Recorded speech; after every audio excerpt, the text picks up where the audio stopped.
அவங்க இந்த மீன்பிடி காமத்தை 20 வருஷங்களுக்கு முன்னாடி விட்டுட்டு போயிட்டாங்க. யாரும் அதை பற்றி வெளிப்படையா பேச மாட்டாங்க.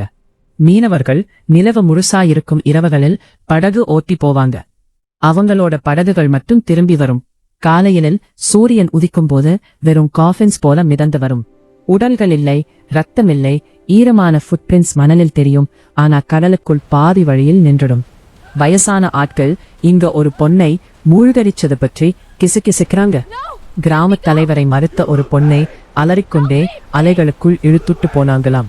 அவங்க சொல்றாங்க, அவளோட குரல் இன்னும் தண்ணீருக்கு மேல பாடிக்கிட்டே இருக்குன்னு, மென்மையாவும் இனிமையாவும் இன்னொரு ஆணை நெருங்கி வரச் சொல்லி கெஞ்சிக்கிட்டே இருக்குன்னு. அன்று இரவு ரவி அந்த கதையை கேட்டு சிரித்துவிட்டு அது ஒரு பொய் என்பதை நிரூபிக்க நடு இரவில் தன் படகை எடுத்துச் சென்றான். கடலின் நடுவில் அவனது என்ஜின் இருந்தது. காற்றும் அமைதியானது. அவனுக்கு பின்னால் ஒரு பொன்னின் பாடல் மிதந்து வந்தது. அவன் திரும்பிய போது அவளை தண்ணீரிலிருந்து எழுவதை பார்த்தான்.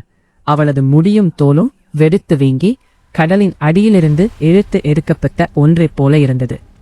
அவள் புன்னகைத்து தன் கையை நீட்டினாள். அது அவ்வளவு குளிராக இருந்தது, எரிந்தது.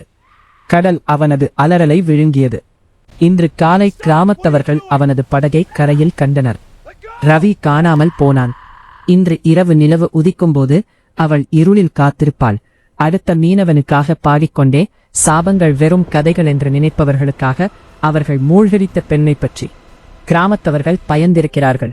அவளது குரல் இன்னும் பாடிக்கொண்டிருப்பது அவர்களுக்கு தெரியும்.